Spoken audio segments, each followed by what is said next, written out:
Welcome grade 6. In this lesson we will learn about ICT. Lesson number 1 from chapter number 1, Evolution of Computers, pages 7 to 11.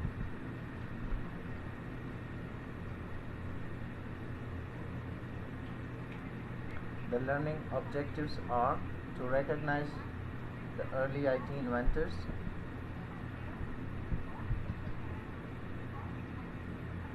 to explain ENIAC computers and UNIVAC computers, and to describe the types of computers. Keywords in this lesson are history, devices, calculate, inventors. Now warm-up task. Just pause the video and think, do you know how a computer came into existence? Write your answers and share your answers with your classmates. We are discussing the early inventors of computers.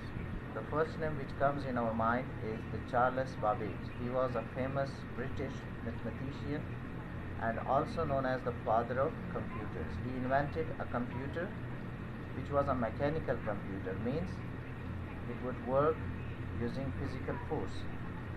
The name of that machine was difference engine. He invented it in 1822 and it was used for doing different mathematical operations. Later on, after 11 years, he invented another machine with the name of analytical engine. Now this analytical engine had 5 units: input, output, store, mill and control. So the user was able to give the input, and this machine had to store the input and produce output as well, and also it would control the flow of data inside the machine. Now input was used for taking the data and output was used for displaying the data. Store was used for storing the data. Mill was used for calculating the data, means the mill portion would perform different operations on the data which is provided to that machine, and control was used to supervising all other units. Now the units for input, output, store, mill, all these were controlled by a unit called control unit. All computers which are used nowadays are based on it. So if you see modern computers, they also follow the same architecture and the same working principle. Augusta Ada Lovelace. She was an English mathematician and writer, and she is well known for her work on Charles Babbage analytical engine. She worked on this engine and brought some modification in this engine, and she is also known as the first programmer who suggested the binary data. Binary data means the data in the form of 0 and 1. Before that, decimal number system was used. In decimal number system we have 10 digits from 0 to 9, while in binary digit system we have only 2 digits, that are 0 and 1. So it was preferred by the scientist Augusta Ada Lovelace. Her main contribution to the computer was that she worked on analytical engine and updated it. George Wood. He was an English mathematician. He realized that mathematical problems which are very complex, they can be solved by reducing them in a series. Okay? So if any problem was complex, he would reduce that in a series of questions with either positive or negative answers. He linked them with the binary number systems and represented the positive by 1 and negative by 0. And this theory, he made a theory, and that theory was known as Boolean logic. the Boolean logic became the fundamental principles for the design of computer circuitry. So according to the invention of George Boole, all the complex mathematical problems were reduced to a small question, a single small question with two possible answers, yes or no. And these two possible answers, yes, was known as 1, it was assigned the binary digit 1, and for no, the binary digit 0 was assigned. So on this principle, the modern computer circuitry is built. Dr. Harman Hollerith. He was an American statistician, invented a machine called tabulating machine. Now this machine had the ability to read data, to process data, and then show the desired output. Punched cards were used in this machine for the input. So the user would put his input on the punch cards, and the punch cards would have been inserted to the machine. The punch cards were used to record and store data or information, and the same punch cards were used also for storing and recording the data. John von Neumann. There is a modern type of computer called UNIVAC. It was created by John von Neumann, and it was written in binary codes. John von Neumann started the practice of data and instructions in binary code.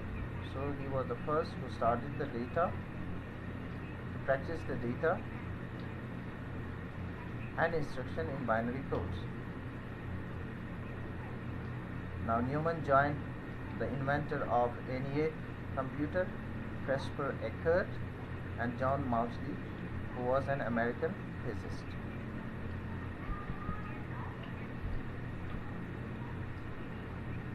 Howard Aiken was the primary engineer in IBM. IBM is a major computer production organization. He invented the first automatic sequence controlled calculator, the Mark I, in 1944. So this calculator was also used for computing.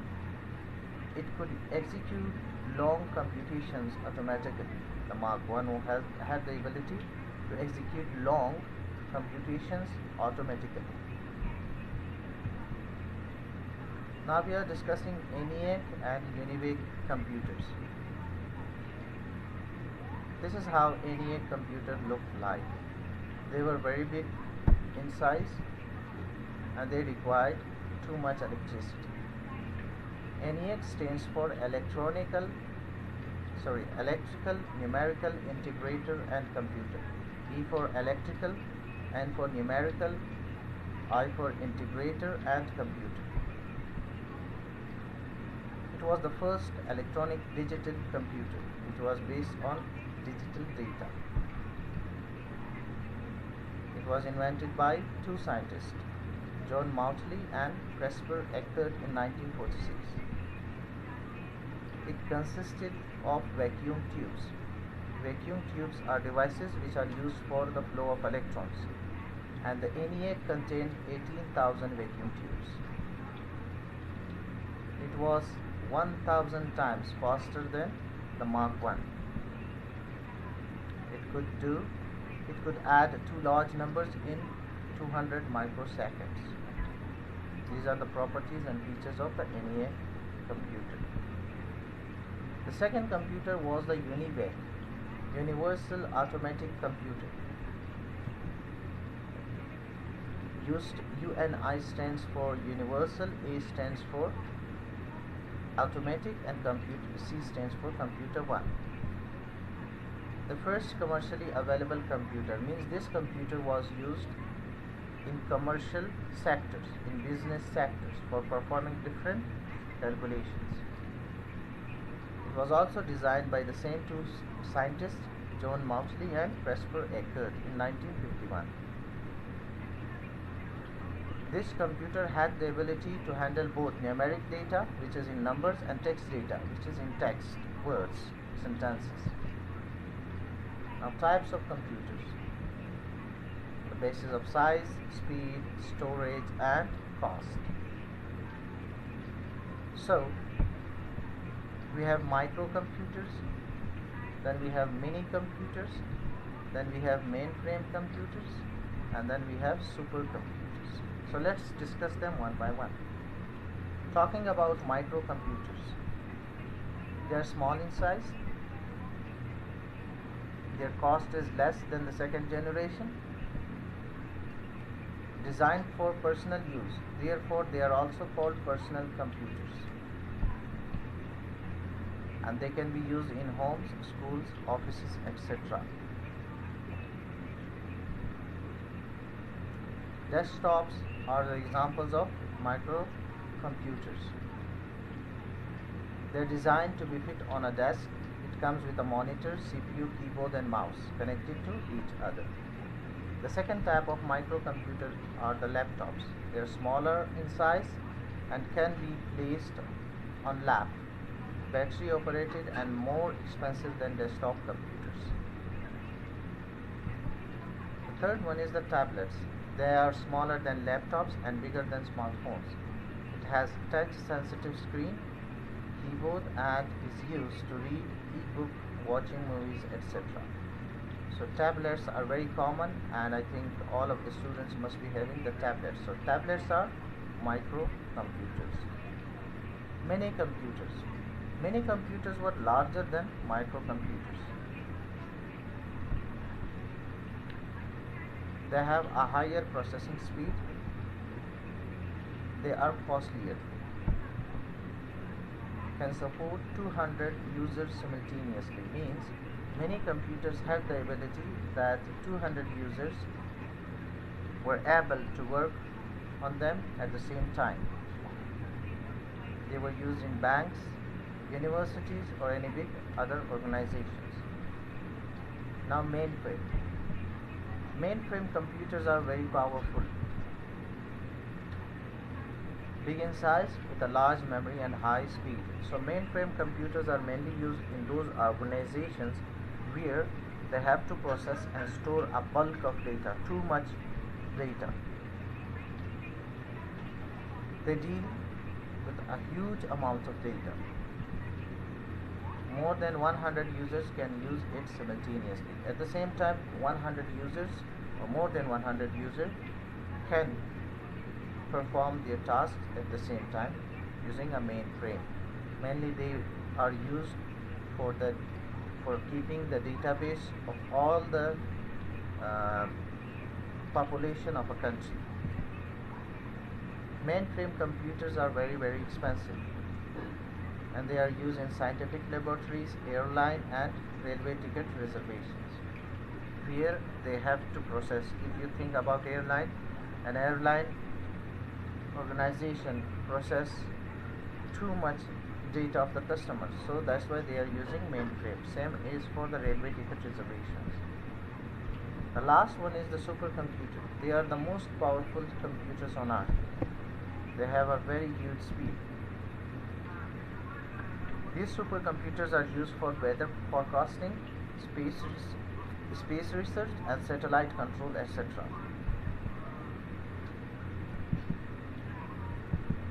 So now there is a scientific research organization in the United States of America with the name of NASA, which performs the research on astrophysics. They are using the supercomputers. They are very powerful. They can process millions of instructions per second, and they also have thousands of CPUs inside it. Now we have a wrap-up question for you. Ali is working in the National Weather Forecasting Agency. Which type of computer is he going to be using? So you have to answer this question with yourself. That's all. Thank you so much.